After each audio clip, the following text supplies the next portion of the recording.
যোগ্য শিক্ষকদের তালিকা শীঘ্র প্রকাশের দাবিতে এবং যোগ্য শিক্ষকদের চাকরি ফিরিয়ে দেবার দাবিতে আলিপুরদুয়ার শহরে মিছিল করল যোগ্য শিক্ষক শিক্ষাকর্মী অধিকার মঞ্চ। এদিন আলিপুরদুয়ার শহরে মিছিল করে এবং পরবর্তীতে আলিপুরদুয়ার চৌপথি এলাকায় পথ অবরোধ করে সংগঠনের সদস্যরা।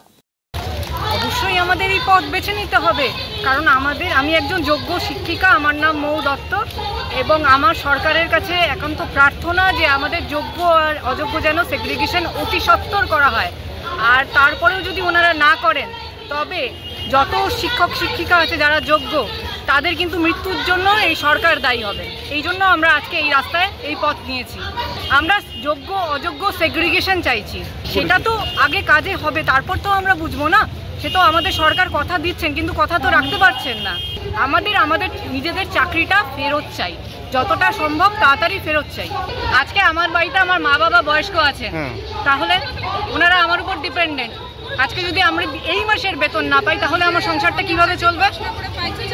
তাই সরকারের কাছে একান্ত প্রার্থনা, আপনারা যেভাবে সম্ভব আমাদের যোগ্যদের চাকরি ফিরিয়ে দিন। দ্রুত বৈধ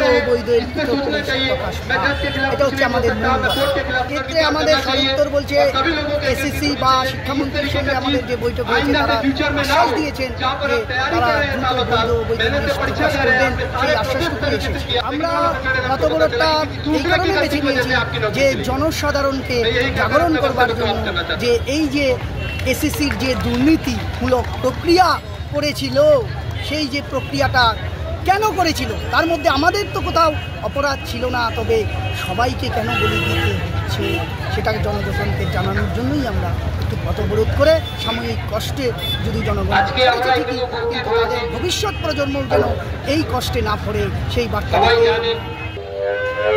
ওএমআর শিটের যে মিরর ইমেজ আমরা চাচ্ছি যে দ্রুত প্রকাশ করা হোক। সাধারণ মানুষ হিসেবে ভাবেন না, একটা মানুষের যদি পেটে লাথি মারা হয় সে কি করে চলবে? না খেতে পেয়ে আমরা মরে যাবো, তাহলে এটাই একমাত্র রাস্তা আমাদের জন্য বাঁচা আছে এখন। তাই সবাই কারণ নাম বলবো না, তাই সবাই অবশ্যই আমরা নিজেদের স্থানটা ফেরত পেতে চাচ্ছি।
Pamper, not just a hospital, but a mother.